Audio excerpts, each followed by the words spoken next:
exciting happens in his life. He doesn't know it yet, but that's about to change. So sit back, relax, and enjoy. Because in about 7 pages, the gravity that keeps your feet glued to the ground will be gone. Don't say I didn't warn you.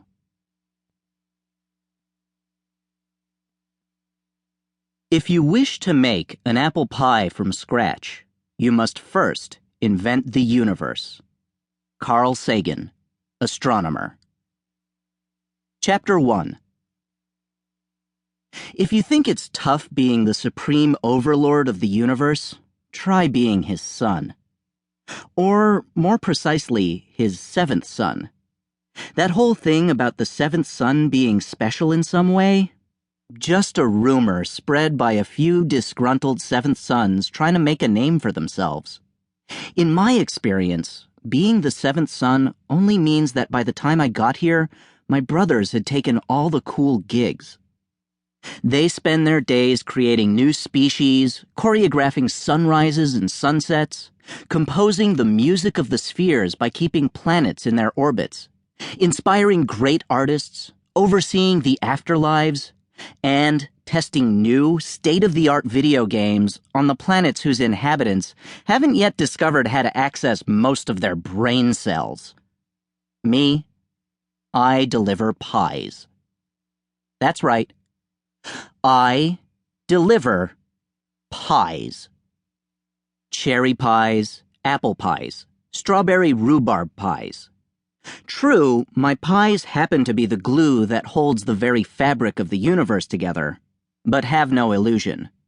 They are still pies. I guess you could say they're pretty big pies, but size, like time, is relative. To a creature living on one of the millions of inhabited planets that it is our job to oversee, the pies might be as big as a moon, or as small as, well, a pie. Hard to say for sure, since I've never been out of the realms, but that's a whole other gripe. The point is, a long time ago, the powers that be, known simply as the PTB, decided it was getting messy trying to control the forces that keep the stars and planets and galaxies from crashing into each other. So they decided to combine the fundamental forces of nature and somehow shape them into a nice, sweet-smelling pie. Why a pie? Why not a pie? Who doesn't like pie? It's my job to pick up the pies fresh from the oven, box them up, and deliver them to the correct department at the powers that be headquarters, which currently looks like a giant boot, but can change regularly. Anyway, when I pick up the empty pie tins at the end of my shift, only crumbs are left. Somehow, the powers that be distribute the pies to the far reaches of the universe, wherever new star systems are forming. Since the universe is constantly expanding, this means my job is never done. I don't actually know the nitty-gritty of what happens to the pies once they reach their destinations, which is unfortunate because I have this big report due for school next week on what my job entails.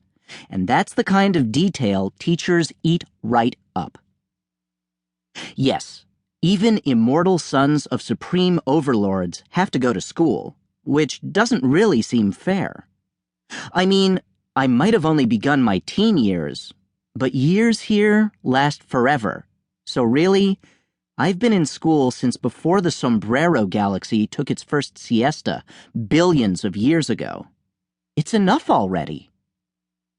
Anyway, right now I'm heading to my last pickup of the day, and then I have to go home and write the annoying report. At least the pickup is at my best friend Cal's house. Cal's parents are on-worlders, which means they live most of the time on different terrestrial planets, doing research and writing reports. As a rule, we never interfere with the planet's natural evolution. That said, I've heard rumors. After all, there's only so much one can take of watching dinosaurs stomp around aimlessly for a few 100 million years before you need to send an asteroid their way.